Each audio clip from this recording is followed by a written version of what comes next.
Good evening, ladies and gentlemen. BestInSlot here to talk to you in a little bit more depth about the brand new upcoming game mode for Jurassic World Evolution, Challenge Mode.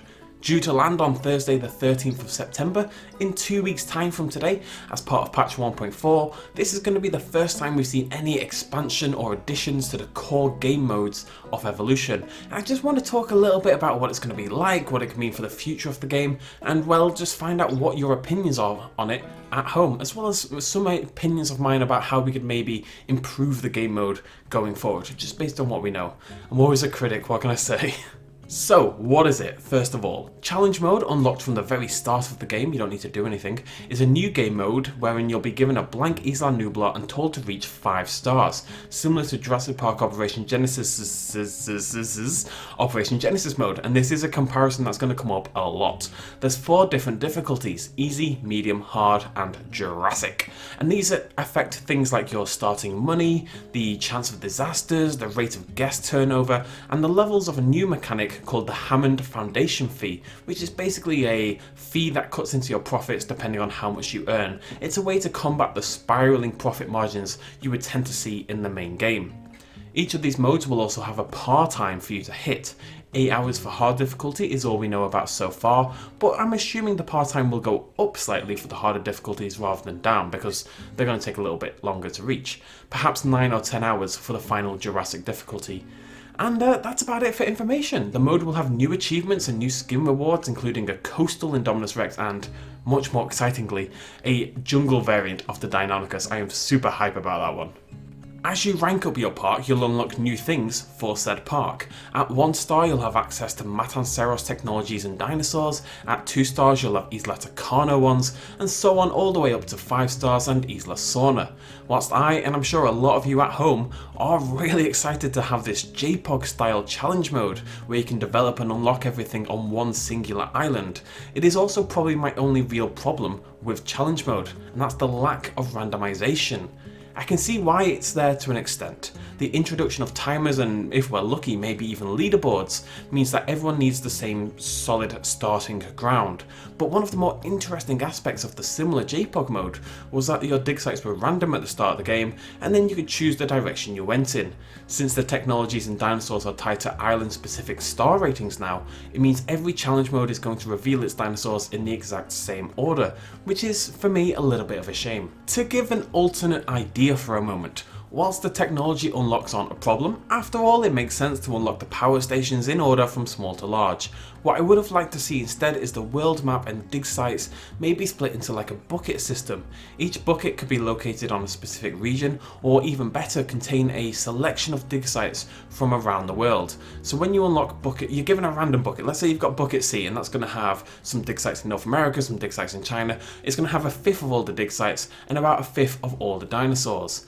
I do think this would have been very difficult to balance, and there would definitely have to be some overlap, but giving people a random bucket at launch and then letting them pick one of the other 4 at each star rating would not only make repeat attempts a little bit more interesting, but bring an extra level of depth to the game.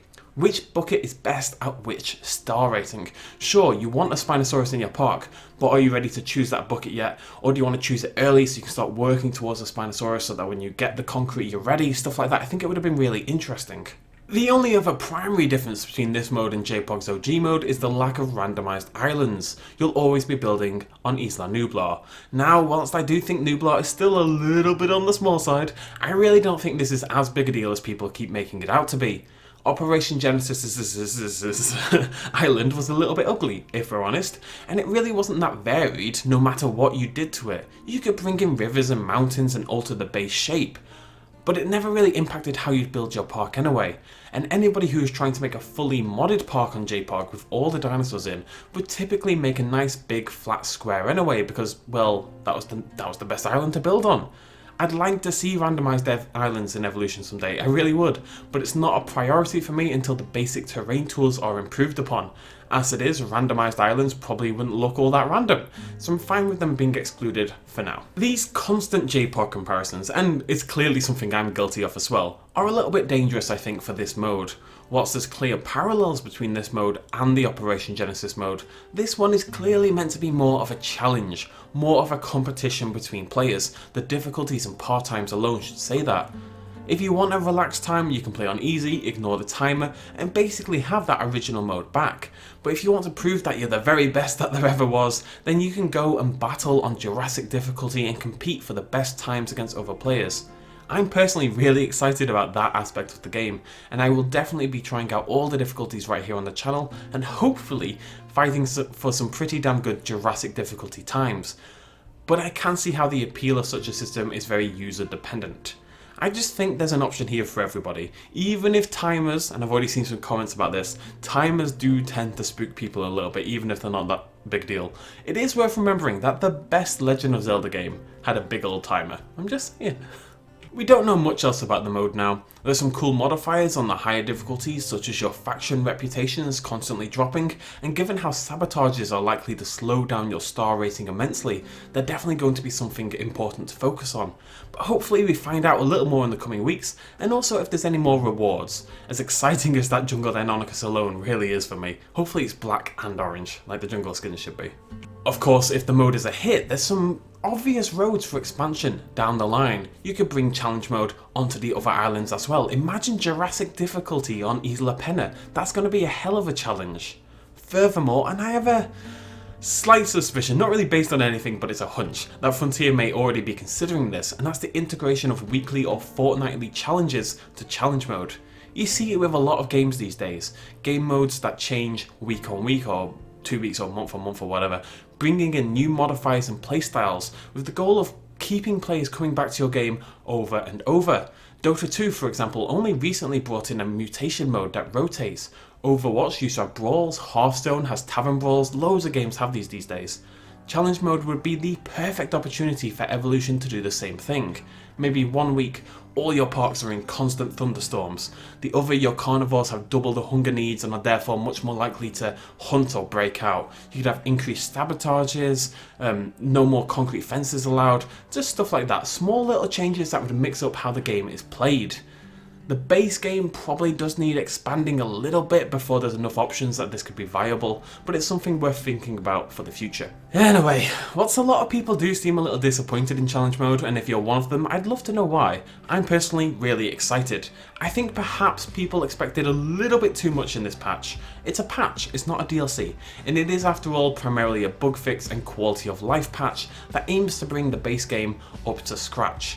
Are we still missing stuff? Of course we are. Dinosaur AI definitely still going to need some work. They need more behaviours. They've started, we've got some new combat things, the territorial combat, that's a good start, but we need more. And we need better terrain tools for sure, and we sorely need decorations, both in and out of our exhibits. But it's a good start, and there's a lot of good work being done here. And it should be okay to acknowledge when work is being done and mistakes are being fixed, even if the ship isn't righted all at once. This isn't a battle, it's a relationship that needs growing over the next few years. Stay critical, but stay constructive. Thanks for joining me, folks. I'd love to hear your opinions on the mode down below, and as I say, I will be bringing you gameplay from probably all 4 difficulties when the mode lands on the 13th. We may also do a second playthrough of the main game when the patch hits. We'll have to see. 13th, not 14th. If you liked the video, hit that little thumbs up thingy, and I'll see you lovely lot next time. Cheers, much love, as always. Bye-bye. Quick little shout out at the end. This video and others like it would not be possible at all without the support of you guys watching me at home, and also everyone on this Patreon page right here who supported me in the last month. If you want to help out as well, you can do so at patreon.com/bestinslot. Every little really helps. Cheers.